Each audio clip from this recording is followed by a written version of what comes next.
Meus amigos, eu não sou dos caras mais otimistas, não, mas às vezes nas piores situações a gente consegue ver alguma coisa de positivo. É o que a gente vai tentar nesse vídeo aqui, tá? Não sei se eu vou conseguir, mas fica aí.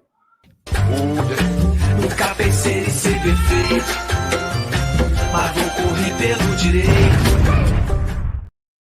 Fala moçada, beleza? O Bruno Formignar, nada mais convidando você a se inscrever no canal, tocar na notificação, deixar o seu like, seu dislike, comentar o conteúdo, compartilhar o conteúdo aí nos seus grupinhos de WhatsApp, beleza?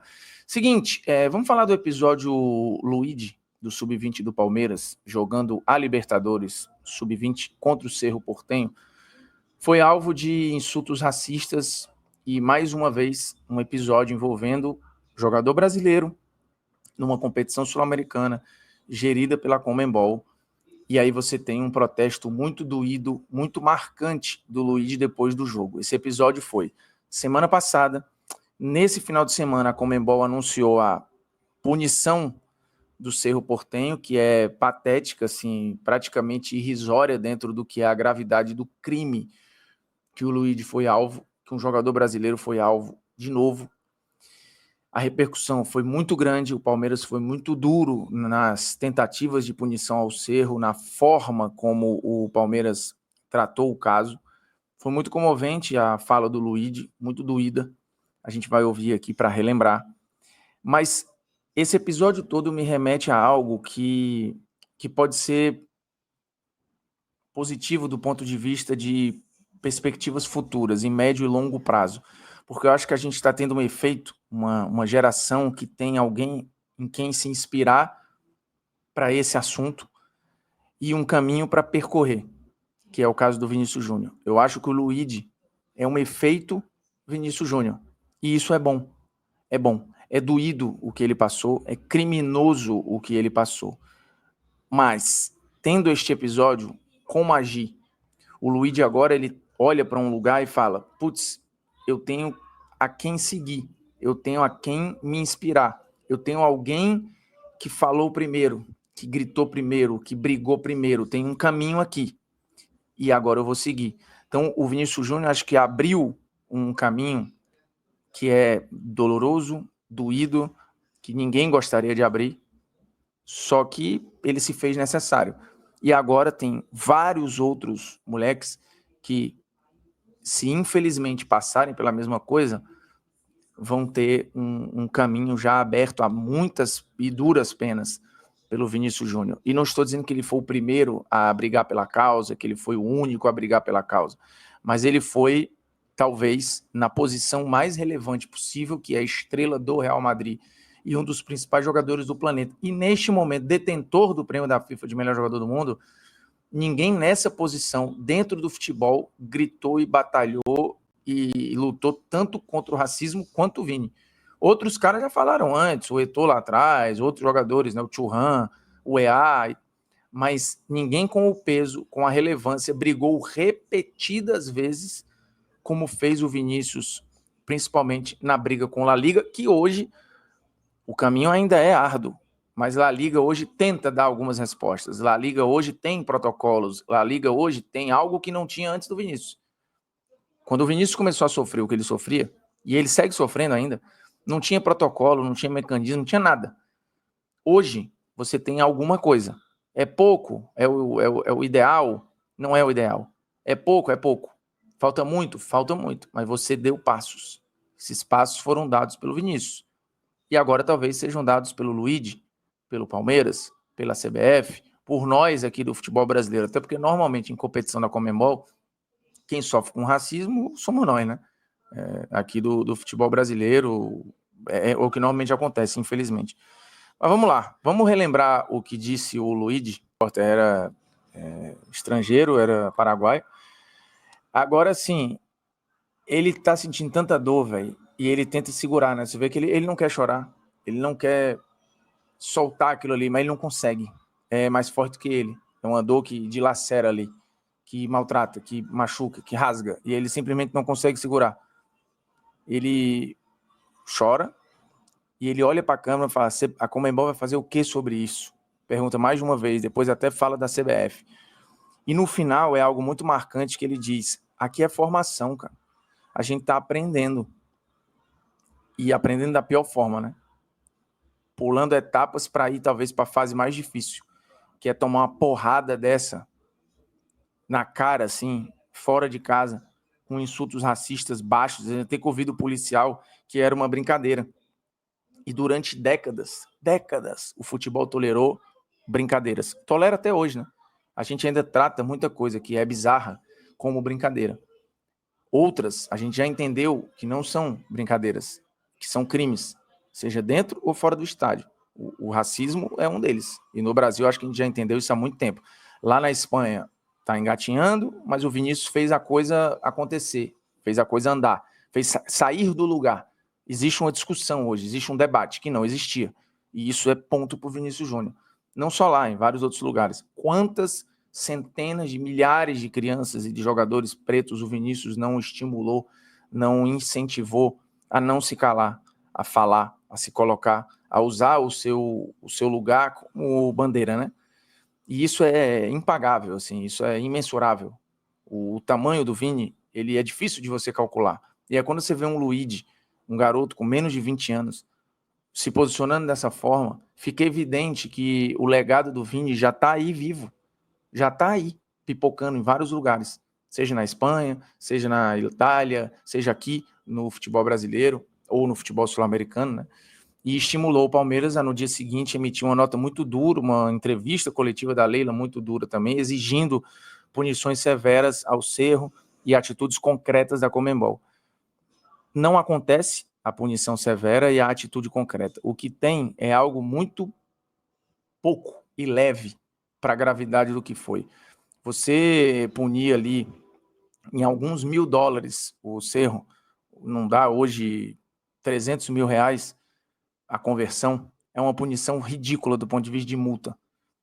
Aí você tirar a torcida do Cerro Porteño nos jogos da Libertadores Sub-20, que já tem um público irrisório. Aí você proíbe o Cerro de ter torcida no Sub-20, quando na real a punição deveria ser para a instituição inteira e prejudicar no sentido mais útil, onde o time bota mais torcida. A punição é no Sub-20.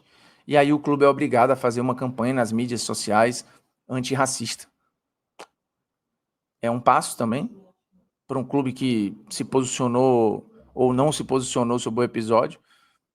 É bom que você obrigue que o clube fale, mas, cara, a punição, ela beira o constrangedor.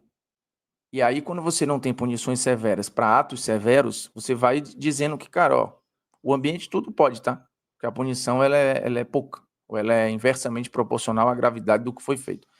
Dito isso, você pelo menos teve uma resposta que não foi tardia da Conmebol. Ela é a resposta ideal? Não é a resposta ideal. Mas o debate, o movimento, a intolerância ao racismo, pelo menos da nossa parte no futebol brasileiro, ela já existe. Eu acho isso um grande ganho. Esses episódios hoje aqui não passam batidos. Eles não passam batidos. Eles são expostos, eles são denunciados, eles vão parar em tribunal, gera discussão, gera debate, gera tudo. Já não é mais tratado como mimimi, como, sabe? Não, isso aqui faz parte do futebol, isso aqui é coisa do futebol. A gente ainda tem muita coisa que a gente trata como se fosse, isso aqui é no futebol, isso aqui é só uma brincadeira, isso aqui é besteira. Isso não. Esse capítulo acho que a gente já passou. E isso tem tudo a ver com o Vini.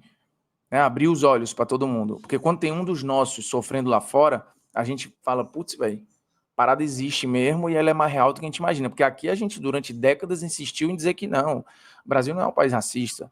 Isso aqui não existe aqui. Como assim? O Brasil não pode, não tem racista no Brasil. E no futebol, toda vez que acontecia coisas graves do tipo, mas no futebol é diferente, no futebol é brincadeira, no futebol faz parte, é rivalidade. Hoje eu acho que esse capítulo, a esmagadora maioria, já superou, já entende que não. Tem episódios direto aí. E não se iluda. Os episódios eles vão surgindo porque as pessoas vão entendendo que aquilo é algo racista e tem a coragem de denunciar, de pedir para parar um jogo, de ir no juiz e avisar, de confrontar o cara na arquibancada. Hoje isso acontece. 10, 15 anos atrás, muito difícil. Muito difícil. Hoje está aí, é evidente. Óbvio que, e repito, o Vinícius não fez isso sozinho, mas ele foi, do tamanho dele e da relevância dele, o que mais fez. o que mais se expôs, o que mais bateu, o que mais gritou e que segue lutando. Ele já disse, eu não vou parar.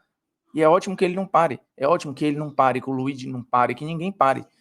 Todas as vezes que acontecer, vai ser denunciado até o dia que tiver uma punição relevante, proporcional, dura com relação a esse tipo de episódio. A gente teve aqui no Brasil algo muito duro há anos atrás contra o Grêmio, que foi excluído da Copa do Brasil naquele episódio contra o Aranha. E que na época, eu lembro bem, muita gente achou exagero, que era injusto com o Grêmio e tal. E assim, esse debate não pode ser clubista. Você fala, mas putz, o meu clube acabou prejudicado e outros não, e eu acho legítimo que o torcedor do Grêmio levante essa bola e tal, mas o erro não está em não punir, em punir o Grêmio de maneira dura. O erro está em não punir os outros de maneira dura. O erro está em não replicar aquela punição em outras equipes. O erro está em fazer com que o que aconteceu com o Grêmio seja mais exceção do que regra. Era para ser regra. O Cerro, por exemplo, era para estar excluído da competição do Sub-20. Se fosse para punir torcedor, era geral, em todos os jogos do Cerro, durante um período X. E a multa não pode ser algo que equivale a 300 mil reais. Pô. Não tem como. Mas, de novo, nesse caos todo que foi visto, é ótimo que você tenha um moleque novo que entende que está aprendendo, já tendo absorvido uma lição excelente, que é não se calar. E confrontar. Ele confrontou o repórter olhando no olho dele. E ele entendeu ali, cara, isso aqui é um absurdo, o que acabou de acontecer. E o repórter veio me perguntar do jogo, se o de mais importante que aconteceu aqui foi o crime que eu cometi. E você não vai falar nada sobre isso. E aí o cara fica naquela, não ia, né? E realmente o cara não falou, não tocou no assunto, o que é mais constrangedor ainda. Então, assim, de novo, de toda essa situação, que é trágica e triste, dá para tirar algo que pode ser otimista. O Luigi, ele pode ser já um resultado de uma luta real que o Vinícius está tendo e está ganhando. Ele não está perdendo, ele está ganhando. O que ele já conquistou lá na Espanha, do ponto de vista de atitudes práticas e de efeito no mundo do futebol, ele já foi reconhecido um ano atrás, lá no Prêmio Bola de Ouro, pelo trabalho que ele faz social, mas assim, foi evidente, o Drogba disse isso no palco, que aquele prêmio também era pela luta antirracista do Vini. Ele está ganhando esse jogo. E quando você vê o Luigi falando, tendo a coragem de falar, tendo a hombridade de se colocar ali, mostra que ele está ganhando essa batalha. Agora, tem assim, muitos rounds ainda pela frente. Mas o Vinícius está ganhando essa luta. Por mais dolorosa que ela seja. E, de novo, o episódio do Luigi, eu acho que mostra que, assim, ele abriu um duro caminho, mas está aberto esse caminho. E aí, e não dá para deixar fechar de novo, tem que continuar. Toda vez que tiver um episódio, toda vez que isso acontecer, o jogador tem que gritar. Seja ele um garoto do sub-20, seja ele um profissional, seja ele um veterano. E eu acho que isso o Vinícius conseguiu. E isso é bom.